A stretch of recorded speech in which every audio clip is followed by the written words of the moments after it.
फरियाद डीजे फरियाद डीजे फरियाद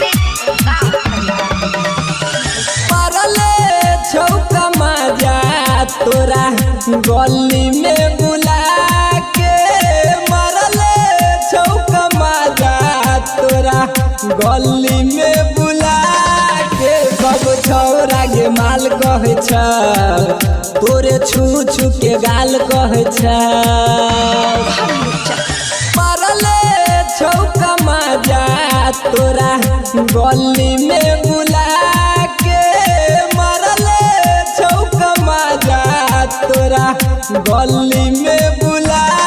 के सब छौरा के माल कहे छ तोरे छू छू के गाल कहे छ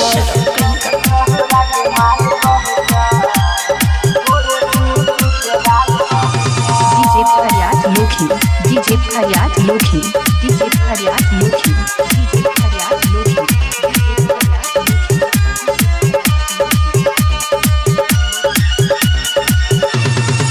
केकरा संगे काटे छे चानी रोजे लगा के मच्छरदनिया गे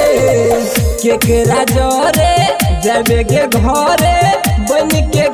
कर कनिया गे चौका छोरा रोज मार छौगे मोटा पाक चौका छोरा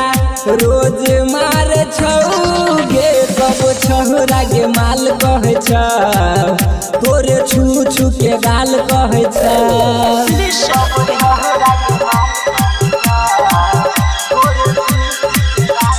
डीजे फरियाद लोखी डीजे फरियाद लोखी डीजे फरियाद लोखी डीजे फरियाद लोखी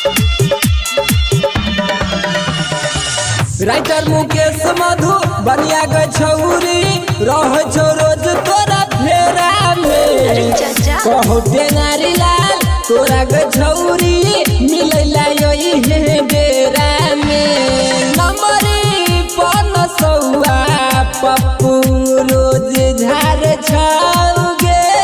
नंबरी पन सौआ सोपारी लाल रोज झार छ सब छौरा के माल कहे छ तोरे छू छू के गाल कहे छ मरले छौका मजा तोरा गली में बुला के मरले छौका मजा तोरा गली में बुला के सब छौरा के माल कहे छ तोरे छू छू के गाल कहे छ गे सच।